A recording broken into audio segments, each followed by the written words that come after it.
அமிழ்தமே கிடைத்தாலும் தாமே உண்ணாது பிறருக்கும் கொடுப்பர் நல்லோர், இதனால்தான் உலகம் நிலைத்திருக்கிறது என்று கூறும் நூல். விடை புறநானூறு. பாடல்.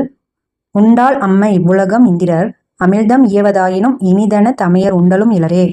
புறநானூறு 182வது பாடல். ஆசிரியர் கடலுள் மாய்த்த இளம் பெரும் வழுதி. விருந்தோம்பல் என்பது பெண்களின் சிறந்த பண்புகள் ஒன்றாக கருதப்படுகிறது.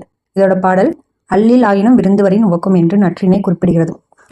தானியம் ஏதும் இல்லாத நிலையில் விதைக்காக வைத்திருந்த திணையை உரலில் எடுத்து குத்தி எடுத்து விருந்தினருக்கு விருந்தளித்தாள் தலைவி. இதனை பாடல் குரல் உணங்கு விதைத்திணை உரல்வாய் பெய்து சிறிது புறப்பட்டன்றோ இழல் என்று புறநானூறு 333வது பாடல் காட்சிப்படுத்துகிறது.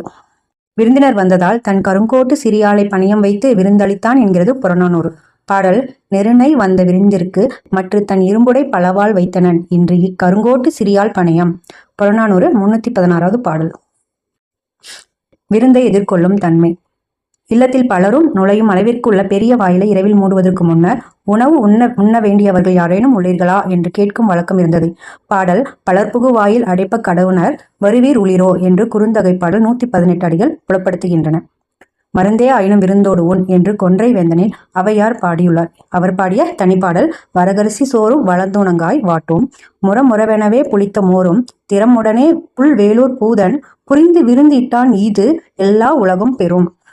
தொல்லோர் சிரிப்பின் விருந்தெறி கோடாலும் இழந்த எண்ணெய். சிலப்பதிகாரம் பாடல் கோவலனை பிரிந்த வாழும் கண்ணகி அவனை பிரிந்ததை விட விருந்தினரை போற்ற முடியாத நிலையை எண்ணியே வருந்துவதாக குறிப்பிடுது.